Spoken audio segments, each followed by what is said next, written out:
Let's bring in non-lib take political commentator Aaron Wexler and former LA GOP vice chair, Daily Wire actor Siaka Massaquoi. Thank you both for coming on.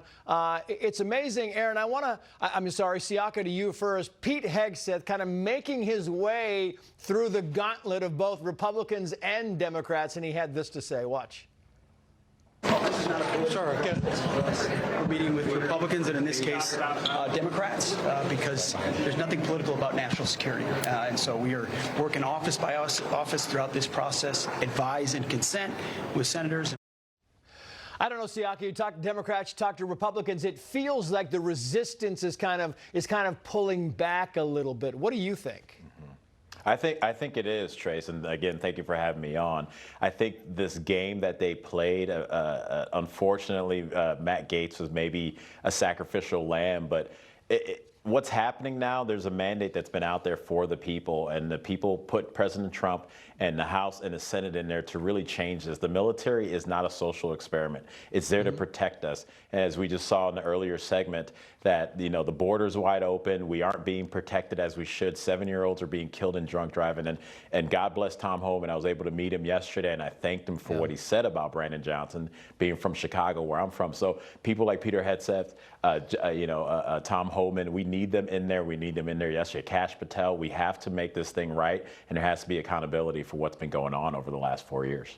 And I want to put this up, Aaron, because we've got a couple of new Fox News polls here, and I find these kind of fascinating, not because they're surprising, but just because it still really is having this drag impact even after the election. This is focusing on the condition of the economy, and it says excellent, only fair, or poor. And look at the number on the right-hand side of the screen. 77% of the population, Aaron, are saying, nah.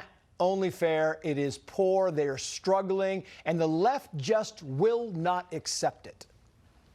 No, and the American people are they're just completely tired of being lied to at this point. We're seeing this also with the drones that are sitting above New Jersey right now. What the left has continuously said is, don't believe your lying eyes. Don't believe that the economy is bad, that all your costs are up, that there are drones above your house. Whatever the issue is, they think that they could just talk their way out of it. And that's exactly why we saw the popular vote go to Donald Trump, because Joe Biden is so deeply unpopular. These leftist policies are so deeply unpopular, and the American people are tired of being disrespected by the current government. And Siaka, when you look at this next poll, this is how will history judge his presidency, talking about Joe Biden. And look at the numbers here. One of the greatest, 7%. Above average, 17%. You couple all three of those bottom numbers together, it's 75% of the population are like, you know what?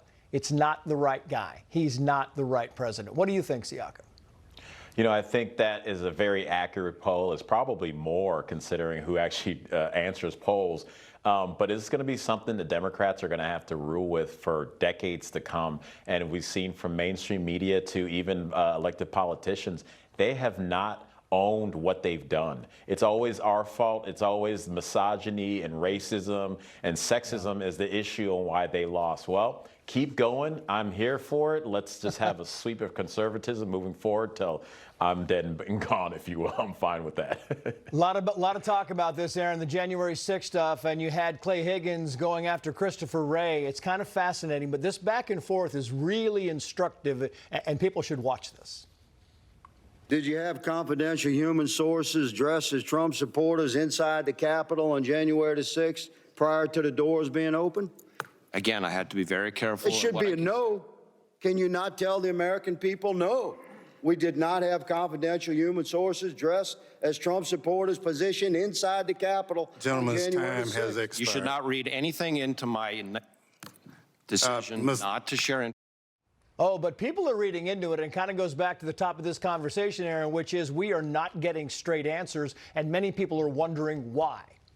Yes, and at this point, the difference between an alt-right or right-wing conspiracy theory and the truth is usually just a couple months at this point. So that's what we're seeing here. If you had said that this happened just a few weeks ago, the left would have called you crazy. And I don't think that anyone believes it's a coincidence that FBI Director Chris Wray resigned the day before this report came out. We are finally getting this information, and I think they're trying to preempt, knowing that Kash Patel and a whole administration is coming in to expose this. Aaron, Siaka, great to have you both. Thank you. Thanks so much, Trace.